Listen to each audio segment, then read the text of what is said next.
Do you believe you have the best team for Pokemon Ultra Sun and Ultra Moon? Drop it in the comments section below. Teams that gather a lot of attention will be featured on the upcoming Best Team series, where I use your team in a full playthrough and rank it on a custom leaderboard. That series is going to begin soon enough. Make sure to click the subscribe button and drop your team in the comments section below for a chance to make history in the Pokemon community.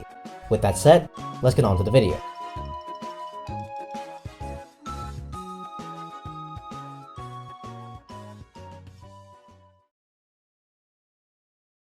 If you are looking for a game that forces you to create a team that derives its strength from the synergy of its members, look no further than Pokemon Ultra Sun and Ultra Moon. You can choose a Pokemon with good stats and a type advantage against every obstacle in this game, but if your team doesn't mesh well together, there is still a very good chance that you will lose. I'll give you an example. In one of my playthroughs of this game, I built a team that had Garchomp, Tyranitar, and Primarina in its lineup. The first two Pokemon are pseudo-legendaries, which makes their viability as individual Pokemon undisputable. And Primarina is a starter Pokemon with a strong special attack and special defense. These Pokemon are very strong, and yet they couldn't lay a finger on Ultra Necrozma. I had to resort to X items in order to win because I was not going to rely on Operation Abuse the Bidoof. Although in practice the use of either method is indicative that the team is not strong enough to be called the best team for this game. This was despite Garchomp's Dragon type being super effective against Ultra Necrozma's fellow Dragon type, Tyranitar's Dark type being super effective against Necrozma's Psychic type, and Primarina's Fairy type being strong against Necrozma's Dragon type. These Pokemon were not underleveled either, since they received the benefits of the buff experience share that was introduced in Generation 6. And remember, this is Garchomp and Tyranitar that we're talking about here. You see what I mean? Team Synergy is a theme for the best team in this game. Although this has always been the theme for the teams on this channel, the need for synergy is especially emphasized in this game because you do not have to grind anymore to have a team that isn't underleveled because of the buff experience share, and yet it is still so difficult to overcome the obstacles in this game with even the strongest Pokemon that are still their own choices, even if they have great stats and the right typing. It is for this reason that the best team for this game is one of my favorites in the whole series of my best teams. The best team for this game can complete this game with 5 of the members having an average level of around 58 when rounded up. The last member is overleveled for reasons you'll understand later. What makes this team the best despite the high leveling of this team is that it can overcome all the Totem Trials, the Elite Four, Champion Battle, and Ultra Necrozma without any grinding whatsoever, or as I call it, Operation Abuse the Bidoof. The other teams in this game cannot overcome the same obstacles without grinding its members to levels that are even higher than the levels on this team. With all that said, let's get started.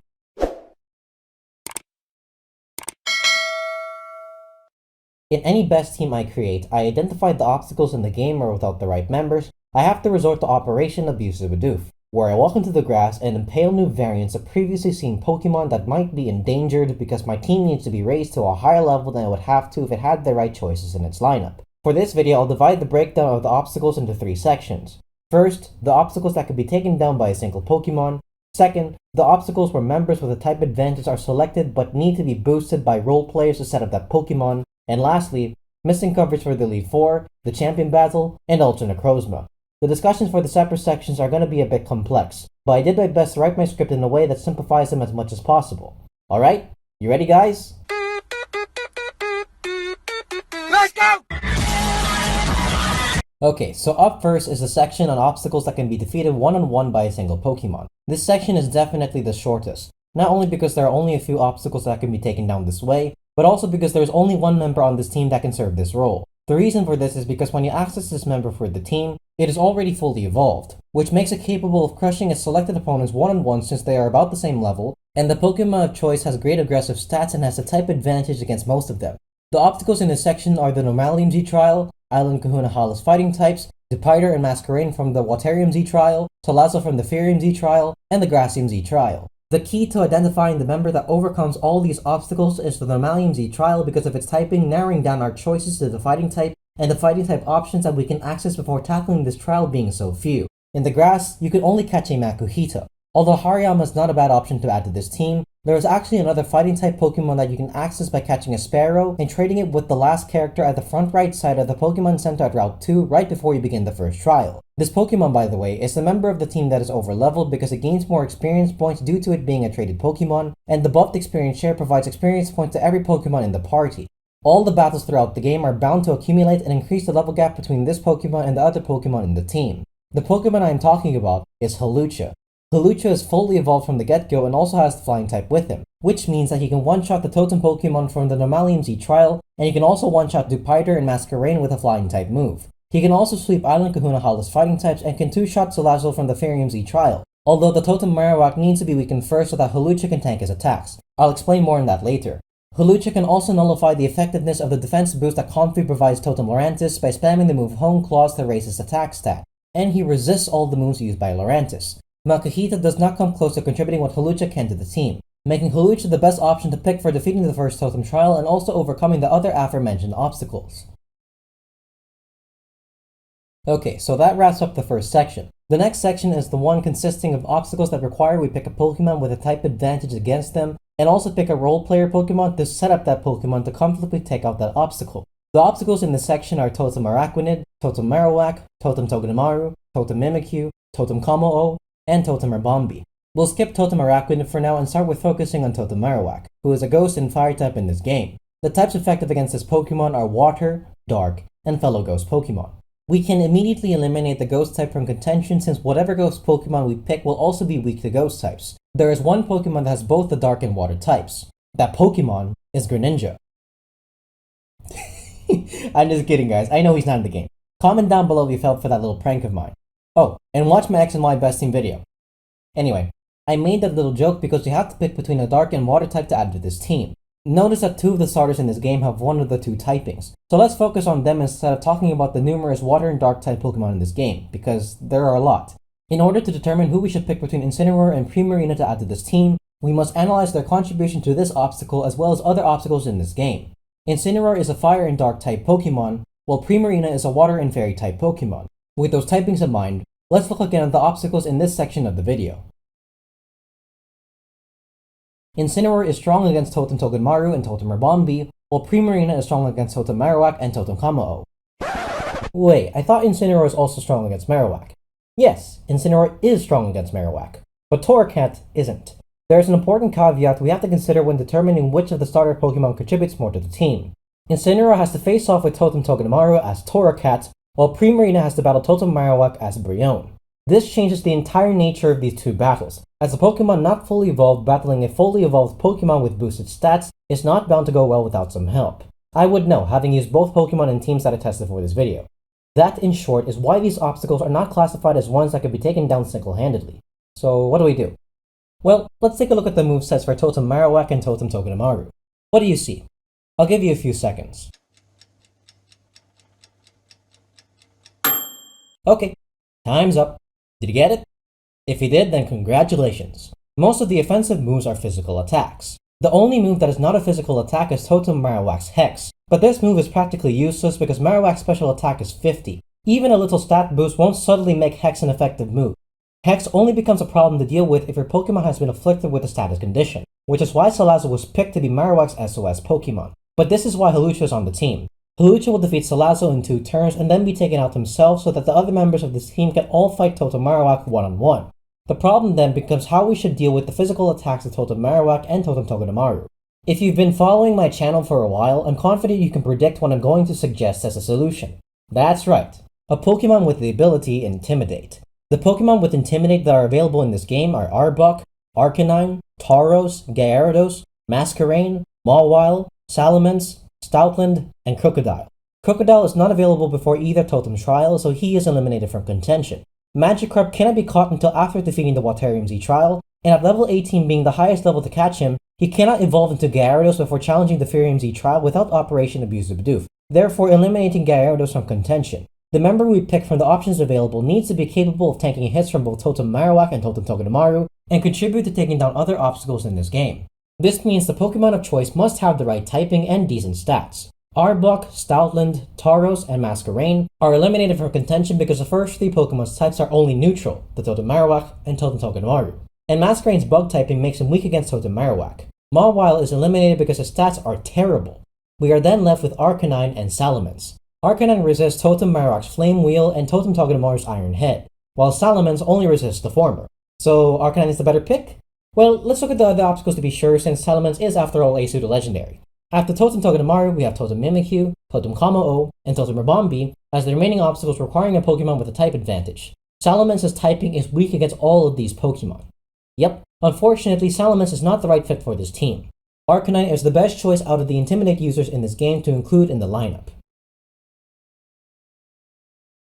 Okay, we still haven't answered the question of which starter to pick between Incineroar and Primarina. Those of you who have watched most of my other best team videos would know that I'm not against including multiple Pokemon with the same type on the team, but that only happens if both Pokemon complement each other and boost the synergy of the team. In this case, Arcanine is strong against both of the obstacles that Incineroar can defeat, and he also has the added defensive advantage that comes from the Intimidate ability, which is used to support the other members of our team in tanking the physical attacks of all the other Pokemon in this game. Incineroar offers nothing more to the table than Arcanine. Because of this, it would be much more optimal to choose Primarina as the starter of this team. She and Arcanine cover more obstacles in the game than Arcanine and Incineroar, making them the ideal duo to join forces with Hawlucha to overcome Totem Marowak.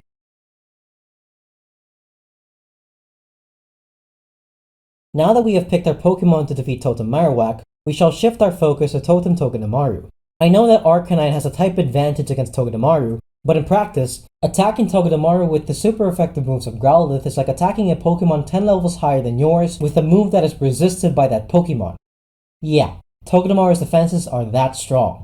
Hawlucha's fighting type is also strong against Togedemaru, but Hawlucha is vulnerable to Togedemaru's electric type. And if you take a look at the composition of the team so far, this is not a great lineup for pivoting Intimidate to weaken Togedemaru's attack. We need another Pokemon for this team to make the Intimidate pivot strat feasible, and also make a more offensive impact against Togedemaru. Since Togedemaru has a dual typing of Electric and Steel, the best offensive option to add to this team is a Ground-type Pokemon. We've already picked 3 members of our team, so the Ground-type we pick has to be able to contribute to defeating many of the remaining obstacles left in the game. A key move that can help with doing this is Bulldoze, as it lowers the opponent's speed with each hit. However, in order to lower the opponent's speed to a state that allows other members of this team to outspeed that opponent, that Pokemon must be capable of tanking multiple hits. If you take a look at Totem Mimikyu and Totem Kamo-O's movesets, they all are physical attacks. No, I am not suggesting that we add another Intimidate user to this team. Lowering the opponent's attack stat by 1 stage would not be enough to enable the Ground-type Pokemon of choice to tank enough hits to significantly lower the opponent's speed. But there is another ability that exploits the opponent's attacks to beef up the defenses of the Pokemon of choice. That ability is Stamina. The Ground-type Pokemon with that ability in this game is Mudsdale. Mudsdale is a powerhouse Pokemon to add to this team because every time he takes a hit, he is given a free defense boost. This lifts the burden off of Arcanine's shoulders to continuously pivot with another Pokemon and risk falling victim to a critical hit in order to lower the impact of an opponent's physical attacks. Mudsdale has a high defense stat and a higher HP stat, which complements his ability very well. To add to this, Mudsdale also has a high attack stat. He is very useful to the team both offensively and defensively. He can work together with Arcanine to defeat Totem Togedemaru, and both of these Pokemon can join forces with Primarina and Hawlucha to bring down Totem Kamo-O. Mudsdale is the perfect Ground-type Pokemon to add to this team. We already have multiple pieces of the puzzle to overcome Totem Mimikyu and Totem Kamo-O, but there is still one piece missing. The Pokemon on the team so far are able to lower the effectiveness of the opponent's attack and speed, but they cannot really penetrate the opponent's defense. That's where this next member comes in. It is also at this point where we discuss Totem Araquanid, because even though Hawlucha's flying type is strong against bug types, Araquanid is a water type, and the water type deals a lot of damage to most neutral types. The Pokemon we add to this team needs to have a type advantage against Totem Mimikyu and Totem Ribombee, provide a means to lower the defense of Totem Kamo-O, and also make it so that Hawlucha can withstand the neutral water attacks of Totem Araquanid. These are a lot of criteria, so let's just focus on the type advantage aspect first. Mimikyu is a ghost and fairy type, while Ribombee is a bug and fairy type. Both of these typings are weak to steel and poison. To determine which type to pick, we have to determine what Pokemon among the 2 types is best suited to lower the defense of Totem Kamo-O. The best move to do this is Screech. The poison types in this game that learn this move are Arbok, Crobat, Tentacruel, and Alolan Muck. There is only one steel type Pokemon that learns the move Screech, which is Magnezone. We can eliminate Crobat and Tentacruel from contention since they are both weak to Kamo-O's move Thunder Punch. So we're left with a comparison between Arbok, Alolan Muck, and Magnezone. Now you might think that Magnezone is ill-equipped to battle Totem Kamo-O because his steel typing is weak to Kamo-O's Drain Punch, but Magnezone has the ability Sturdy, which enables him to tank any move that would otherwise one-shot him. It is this ability that guarantees that he can take one shot from Totem Araquanid and use the move Light Screen to boost the team's special defense for a few turns. That is the key to enable Hawlucha to tank Totem Araquanid's water attacks and finish him off. Now you might claim that Alolan Grimer is bulky enough to survive one hit from Totem Araquanid, For the sake of argument, let's assume that's true for both Grimer and Ekans. It would appear that the three Pokemon are at a stalemate in terms of which contributes the most to the team to overcome Totem Kamo-O, but there is another obstacle that is present at the same trial, which is his SOS partner, Noivern. This Pokemon is a threat because he outspeeds the entire team and has the same idea as us to use the move Screech, which increases the impact of Totem Kamo-O's attacks and undoes the effect of Intimidate if you allow that Pokemon to stay in battle. Therefore, the option we pick for this team needs to be able to cripple Noivern so that he cannot dictate the pace of the battle. Magnezone Steel typing resists all of Noivern's moves, and he can also lower Noivern's speed by paralyzing him with the move Thunder Wave so that our Pokemon can outspeed theirs and dictate the pace of this battle. Mudsdale cannot do this because of Noivern's flying type being immune to Bulldoze. Muck cannot do this either because he cannot learn the move Thunder Wave. Therefore, once again, for the nth time, Magnezone is the best member to add to this team.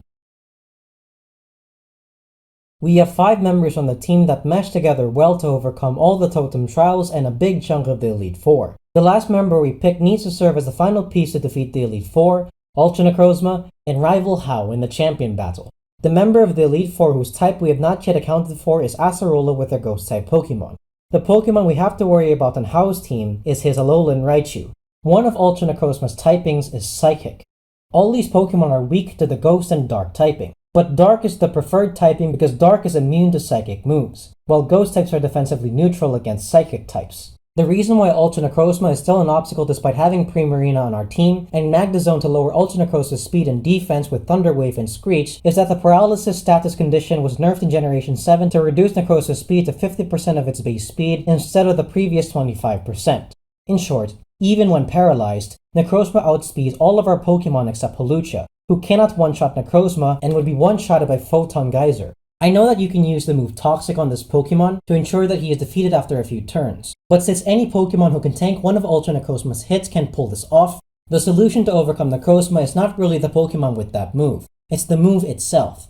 In the same way that I do not use X items and revise in my playthroughs due to those items being what wins the battle instead of the Pokemon themselves, therefore sabotaging the integrity of those teams in the process, I do not want to use the Toxic strategy either. We need a Dark-type Pokemon on this team that can further lower Necrozma's speed with the move Scary Face. The Dark-type Pokemon in this game that learned that move are Alolan Raticate, Tyranitar, Crocodile, Zoroark, and Incineroar. We picked Primarina as our starter so Incineroar is out of contention. Raticate's defenses are too weak to tank one of Necrozma's moves. Pupitar does not evolve into Tyranitar until level 55, and when facing Ultra Necrozma, only Hawlucha is at a level higher than 50 because of the added experience that comes from being a traded Pokemon. The last member to add to this team boils down to a contest between Zoroark and Crocodile.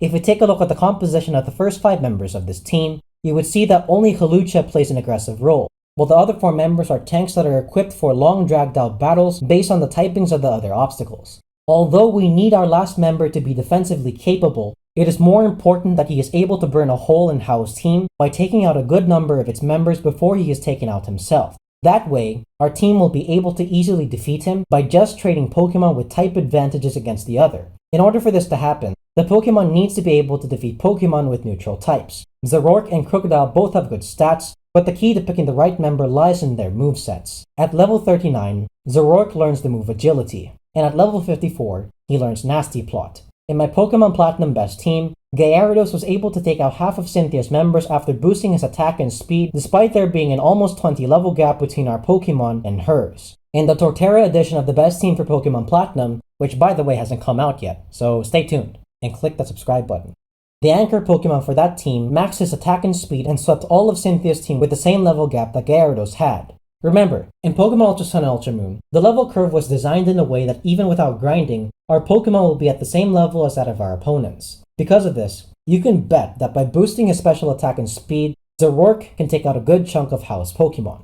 That said, you may be wondering how exactly Zoroark can set up Agility and Nasty Plot when his defenses are pretty bad. Well, that's where his ability comes in. With Illusion, we can have Zoroark pose as a Pokemon weak to Psychic types, and Hau will keep spamming Psychic with Raichu while Zoroark sets up both moves. The same approach will allow Zoroark to use Scary Face and Ultra Necrozma without taking a hit, and he can also chip in some damage, although Necrozma will eventually catch on that his Psychic move isn't working and one-shot Zoroark with a different move.